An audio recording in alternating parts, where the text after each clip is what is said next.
come along with me as I take on the Macmillan mighty hike along the Norfolk coast for 26 miles. The night before, I travelled to Burnham Market to stay in this really cute boutique hotel, and then the next day I got up at 5:30 to get myself ready and over to Holcombe Hall, where I caught the shuttle bus to Cromer, and that is where our mighty hike started.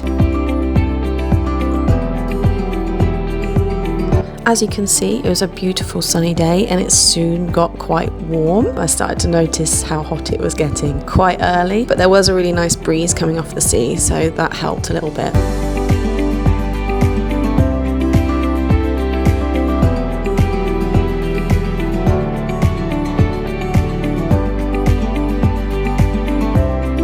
The views from this hike were absolutely amazing. I wanted to take so many more videos and photos, but I was very conscious that I wanted to keep my battery lasting for as long as possible, even though I had a spare battery pack in my backpack.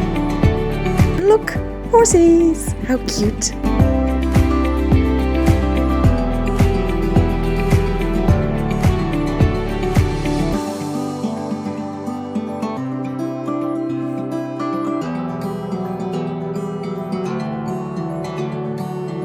This was the moment I realised we had to walk up this, and I was like, no one mentioned this before. What the fuck is that? I'm not a hill person. Where I live, it's very flat. You may have seen my previous videos on my Instagram stories. I'm not used to hills anymore. This is like, what? This felt like a mountain to me.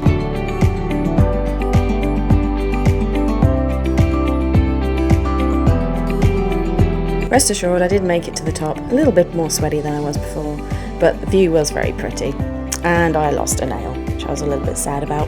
And here I am arriving in Sheringham. I was really happy about it because I thought, oh, I've come really far already. And then I realised, actually, no, it's not. It's just the next town along. But it was really pretty, and they had some really cute little beach huts, which I will show you in a moment.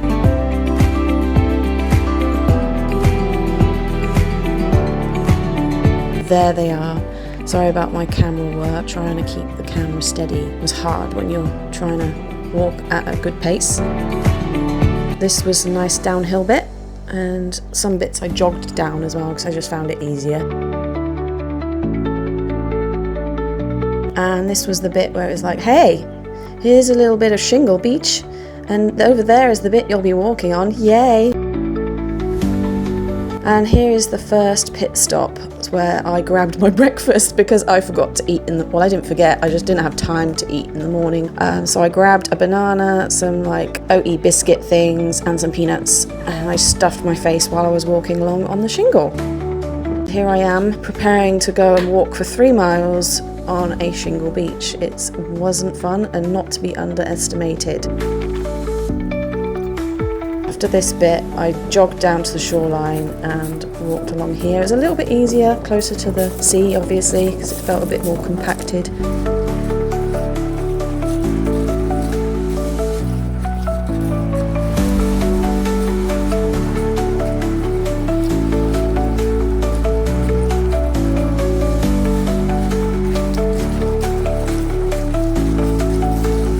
One eternity later. Still on the shingle beach. It was getting quite tough towards the end. I was getting quite tired. This was the end of the shingle beach section, and we had some marshals waiting for us to hand out water and some Skittles. I'm not sure if the Skittles is kind of meant as a little joke, because, you know, I guess they kind of look like pebbles. And if it is a joke, then it's pretty funny, I'm not gonna lie. After the beach, the terrain got a lot easier. It was mostly flat from there on out, and I felt like I could pick up my pace a bit more. The sun was getting hotter, obviously, but I knew that at this point, the halfway and lunch wasn't too far away.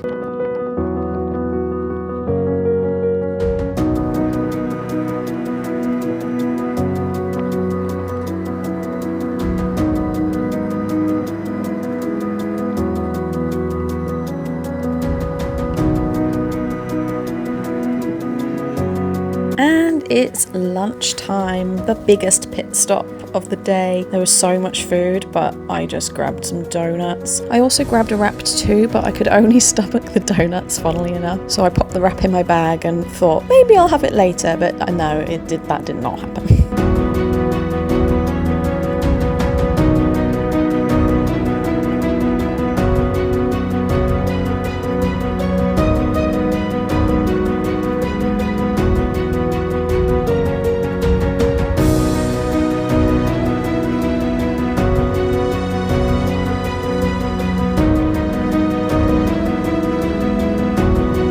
This was the moment that I recognised the next seaside town along, and I knew that it was close to the end, and I got super excited. And I think this was where Matt said that I did a mile in almost 10 minutes, and I didn't run, so I must have had a proper march on, thinking, oh my god, it's close, it's so close. But no, it's still a few miles. It was closer to the end than I was, but it's still a few miles to go.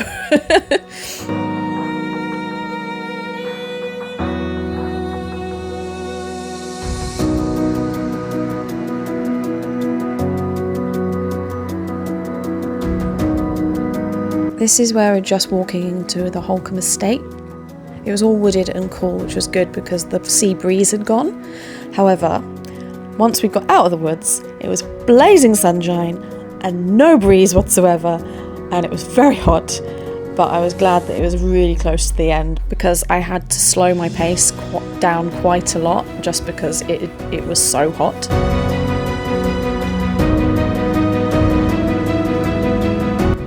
This is me about to cross over the finish line. I think it was about 4:15, and I'd left Cromer at 8:30. So I was quite pleased with my time. It was kind of roughly what I thought I would do it in. But yeah, I was very pleased, and Matt was there waiting for me, as well as his dad, which is really nice because I've got like quite a few different videos of me crossing the finish line now, so it's really cool. It was such a brilliant day. It was so well planned out. The marshals were amazing, and I just feel so proud to have taken part and also raised money for such an important cause. Yeah, very, very happy, and I loved every minute, even the shingle. If you'd like to donate to my Just Giving page, I'd really appreciate it. It's such an important cause. I'll leave the link below in the caption.